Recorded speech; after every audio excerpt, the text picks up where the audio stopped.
জীবন কখনোই আমাদের মন মতো হবে না। আমরা যা চাই তা অধিকাংশ সময়ই হয় না। হওয়ার কোনো সম্ভাবনাও থাকে না।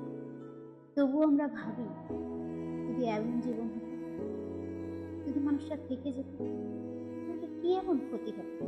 যা আছে, যা পেয়েছি তাতে আমরা সুখী না। আমরা সবসময় ভাবি, যেটা পাইনি সেটা পেলেই হয়তো আমি সুখী হব। মূলত আমরা অপ্রাপ্তিকেই সুখ বলে ভেবে আমরা চিন্তা করি, অতিরিক্ত চিন্তা করি। তারপর একদিন সব কিছু এলোমেলো হয়ে হতাশার সাগরে ডুবে যায়। আমরা যতদিন বাস্তবতা মেনে নিতে না পারবো, ততদিন আমরা অতিরিক্ত চিন্তার চক্র থেকে কখনোই বের হতে পারবো না। যা পেয়েছি, যা আছে, তাতে যদি আমরা সন্তুষ্ট হতে না পারি, তাহলে আমরা কখনোই ভালো থাকতে পারবো না। দুশ্চিন্তা আমাদের পিছু ছাড়বে, হতাশা থেকে বের হতে পারবো না।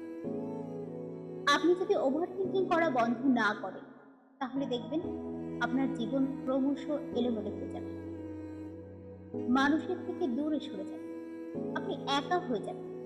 তাই জীবনের ছোট ছোট জিনিসগুলো মেনে নিন, উপলব্ধি করুন জীবন। দেখবেন দেখবেন জীবন অনেক সুন্দর। বেঁচে থাকার মতো সুন্দর এই পৃথিবীতে আর কিছু নেই। তাই এখন থেকে ওভার থিঙ্কিং করা বন্ধ করুন এবং নিজের জীবনকে সুন্দর করে উপভোগ করুন। ধন্যবাদ সবাই, ভালো থাকুন।